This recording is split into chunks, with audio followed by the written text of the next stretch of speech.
Okay, so as I was telling you, today we have started the nuclear shell model, right? Now, basically, as we all know, nucleus comprises of protons and neutrons. And what are they? Are they classical particles? Absolutely not. They have quantum nature. We know that they are quantum particles, fermions to be more exact. So basically, the nucleus is a complex many-body quantum system. So many things. Number one, quantum system, and number two, complex. Now, why complex? There are, you can say, three reasons for that. First, when you must remember when you started doing physics, you can solve two-body problem very nicely. What about three-body problem? The moment you go to three-body problem, the solution becomes rigorously tough and it can be solved exactly if you use certain approximations. Four-body problem, you need many more techniques, also computations. So the moral of the story is, even few-body treatment is hard enough. And look at the atomic nucleus. What's the mass number? Ranging from 1 to approximately 300 or so, right? So the number of protons and neutrons range from 1 to 300. Now this is a very large number for few body treatment. That's the problem number one. Next problem, what is it? You know, when the number of particles in a system is very large, what do we do? Yes. We don't think about the individual features, we talk about global features, right? That means all the particles together, how they interplay and all that. So we talk about statistical mechanics, right? But look at the number here. Now for applying statistical mechanics, the number of particles in the system must be very large. Say, when we deal with normal systems, the number is Avogadro number or more, right? That is 10 to the power 23. Or something like that. But here the number is too few. That's the problem number two. This number of nucleons is much less to be treated statistically. Now problem number three. It's even more dangerous. What's that? Okay, suppose that we are able to solve this system, but we need interaction. The thing is that all the nucleons inside the nucleus, they are interacting via nuclear interaction, right? And we do not know the nature of the nucleon interaction. That's the problem number three. Okay, so we have got three major problems, and that's why I am saying this is a complex many-body quantum system. So, but we need to understand this quantum system. So what do we do? Very simple. What physicists do? When we are unable to solve a system, we try to do approximations. Let's look at an example over here. Suppose this is a quantity du dr. A basic approximation is du dr is of the order of u average by r average. This is just a basic approximation. I'm just giving an example, right? So similarly, what we are going to do here in the case of nuclear physics, we are going to approximate this nucleus. So this question mark, we are going to treat this question mark. So the first very unique way of treating this technique is known as mean field method. Mean field theory or mean field method. Now what is the theory?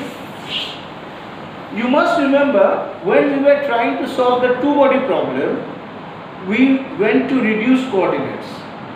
What as a result? So even if there are two particles interacting with each other, when going to reduce coordinates, right, what did happen? As if only one is moving around, right? The same concept. So suppose here, even if there are so many nucleons, right? Now, let us assume for the time being that all these nucleons are creating a field, a common field, right? And any one nucleon is moving in that common field. So what was the problem previously? Previously, suppose I am considering this nucleon, right? So this nucleon was experiencing nuclear force from all the neighboring nuclei, right? You have to consider how far the nucleon is there and all that. But now this is the real scenario. But now what I am approximating is the following. I am considering that this nuclei, there is no other nuclei, just a general mean field. A mean field is there, and this line represents the mean field.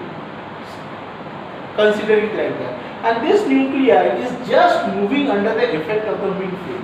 So the problem is so much solved in a way.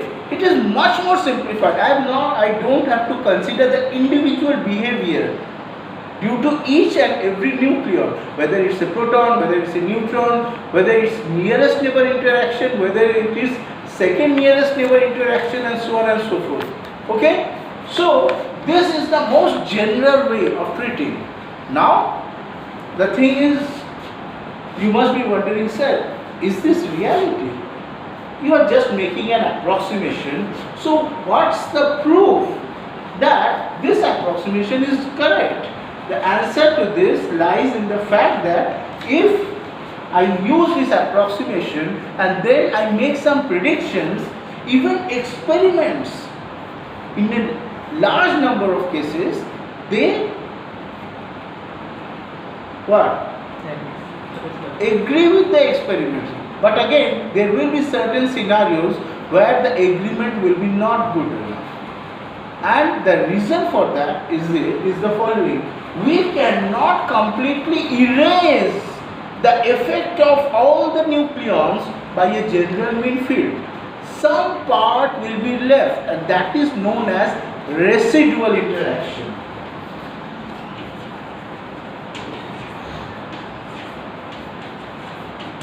Okay, I'll be talking about the mathematics, but first let me talk about the basic physics that is happening. Okay, so it's like you all are friends among each other, right? Now suppose I am asking you that all the students leave, only one stays here, and you think as if all the friends are here, and you try to simulate it in your mind. It might work, it will work in most of the time. This is how we do yoga, sadhana and all that. But in certain scenarios, this will fail. So this is the scenario what I am talking about, the effect of residual interaction. What I am saying that mean field is not perfect. There will be something leftover part. And that leftover part, we will observe its effect in the experimental spectrum. When we try to compare the mean field results with our experimental spectrum, we will see in most of the cases it agrees, but then it starts to disagree. And then we will see that more and more effects of residual interaction. Okay? Any question? So the thing is, how we are doing, we have got a big problem at hand because of the three major issues, and then we are using approximate scheme. And the first very basic approximation scheme is forget everything, just consider something is there which is common for all, and let the nucleus play like a fish in water. Okay, so the a single nucleon is moving like a single fish in an aquarium filled with water. It's something like that, forgetting all the other fishes or something like that. Okay, but if you cannot entirely erase the effect of the other nucleons, and that will be taken care of by the residual interaction. Okay, so now after this I will introduce the mathematics. So what will we start with?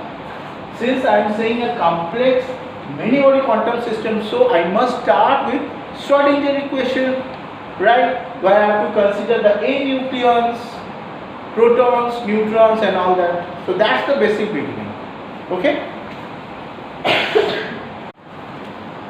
Yes, so as I was saying, this is the basic Schrodinger equation for A nucleons, right? This is the kinetic energy part, this is the potential energy part. It is written I less than J in the form so that to avoid double counting, all that stuff. But again there are, if you will consider very finely, there are three very basic you can say assumptions are there.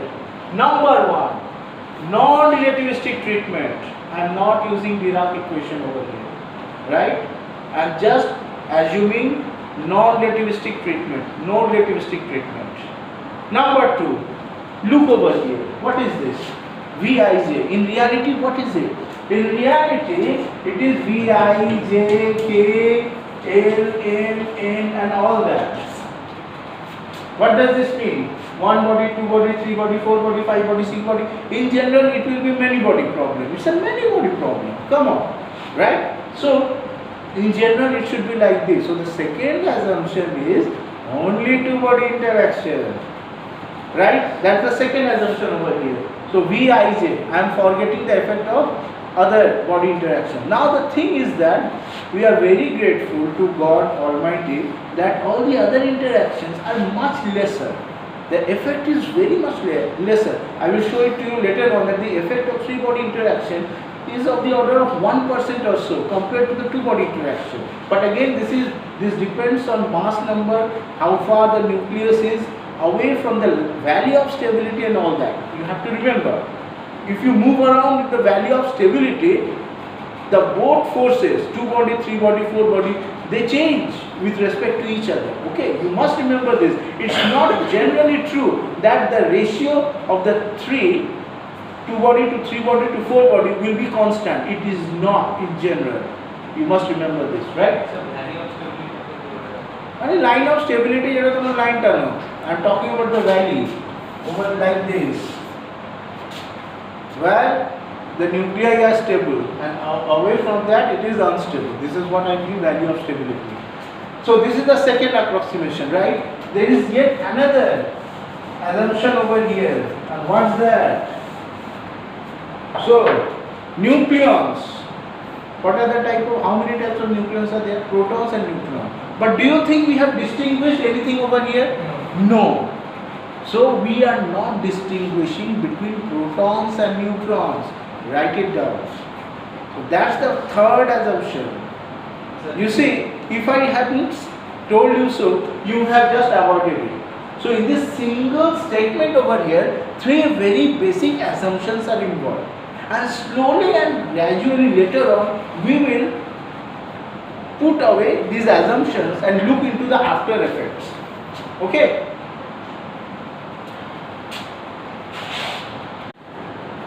Okay, so this is eigenvalue, this is the eigenvector, right? Now, this is the term that I mentioned, problem number 3. We are unaware of the interaction. So, this is unknown. Now, one of the ways to do the treatment, to deal with this unknown, is to introduce a single body, one body potential. Plus u, so since I have added, I have to subtract it as well. So plus u minus u. Now this is one body, so it will having an index I. Look, this is how I have done the addition. So plus summation over I ui and again subtracted. Now the subtraction has been done in this part over here. Right. But look what will happen as a result of this.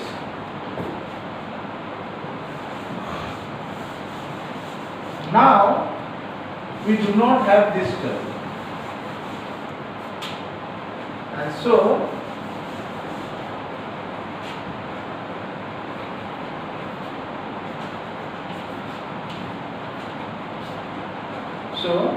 we will have this term plus this term and this will be equal to this. Okay? So, I have removed this part and I have added this part. Now look what is happening over here. What does it look like? This looks like a single potential, right? One body, Hamiltonian. Sir, red I square का summation करना है? यही है तो right. Summation, right. Summation over. So one body part, and this is now the new interaction term. Okay? Plus this, the original part. Now this term, basically this is the residual interaction which I was mentioning previously. Why? Because this means the effect of 2 body minus the added 1 body. Okay. Now, how should we proceed? We should proceed to solve this system in such a way so that this vanishes. Right? There is our idea. If I can play with the system in such a way that this can be vanished, then this means that, and how can be done? By proper choice of UI. If I have such an UI such that this residual interaction vanishes, then that means that that UI is the one which will actually solve the system. বুঝতে পারছো? UI is the main field. UI, only one index. UI, and that's the main field. What we will do later on, that UI will be the same for all I. That's the main field concept. So we are basically moving towards the main field like this. আমি এটাকে পরে change করব, but this is the way we are moving on slowly. I will show it to you. The other terms, L dot S, the L square terms, we will talk about it. But this is the way of introducing. This is how it is done. So we just add an additional one body term, subtract it. The subtracted term is the residual part, and this is now the main one body interaction. So you see, again I have written it in a now more compact form here. So H0 plus H1, again psi equal to H psi. This is the term that I was previously mentioning, right? So UI, I, so this is the main field contributed by all the nucleons, right? And this, you see, there is no other term, only UI. So this basically means independent particle motion by all the nucleons. And what's the leftover part? This is the residual interaction, and this represents that all the particles are not moving independently.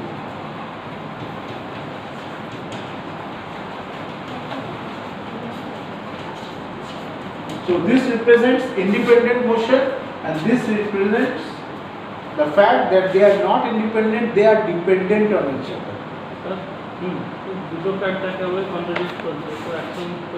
Actually, the fact is I have separated the problem in two parts. Previously only Vij was there.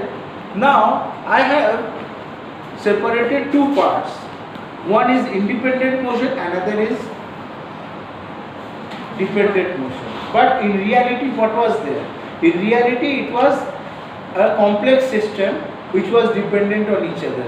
Now what I have done, you can say like this. Suppose previously the system is like this, it is all dependent. Now I have taken out the dependent part over here, and all the left one over here, this is the independent part, something like this, and this is the dependent part.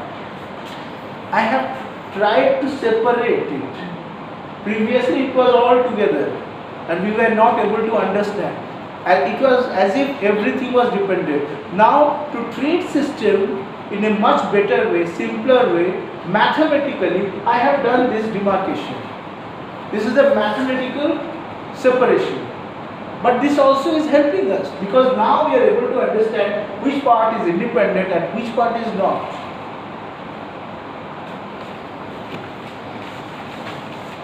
Any more questions? Okay, so now you see this is H0 plus H1 psi equal to E psi. Let us break it down. So H0 psi plus H1 psi equal to E psi. Good. Now what we are going to do, we are going to expand this psi into an orthonormalized basis states, this nu phi, such that this H0 is diagonal in this basis state. Now you must be wondering, why are we doing this? What's the basic idea? Because we were good enough, this was a very nice thing. So sir, you said that instead of using this H, we are now using this H0 plus H1. Good. And now again you are doing this old jugglery. Why are you doing this? You must be wondering. Now the basic idea is the following. What I want to do is, I don't want to do a lot of calculations, right? I'm a very lazy person. So what I will do, I will do the choice of UI in such a way that there is hardly any residual interaction. That means this term just vanishes. I will do a choice of UI. But remember, what is UI? UI is basically independent particle motion, right? But again, I know that even if I do a very good choice, even if God tells me the choice, some will be left. Some residual interaction will be left. Now, in physics, you tell me, where have we done such a treatment where the major part is very easy to solve and there is some leftover part, and we use a very basic technique to treat the leftover part? Where have we done that? Very good. Perturbation theory, quantum mechanics, basic perturbation theory we have done. And this is what I am going to do. That is what I have in mind. I want to use perturbation theory today, right? And what's the basic idea of doing perturbation theory? The basic idea is to follow in such a way. I am going to choose this in such a way, I am going to choose this UI in such a way that now this H0 is going to be expanded in a new basis state such that this will be the diagonal basis state now. Okay, and now I am going to expand the system such that finally I get, after the choice, this is very much reduced.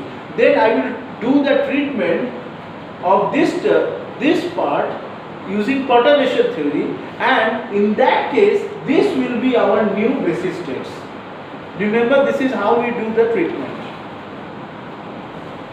Basic quantum mechanics ideas. Give yourself some time. It's not important to write down the steps and memorize it. What is most important is try to understand the reason of writing in such a way. Okay? Because if you do so, later on you will see all the more and more complicated mathematics, they become much simpler. Because you understand how the things are being written. What's the basic idea? People must have something in mind. That's why they are doing such a treatment.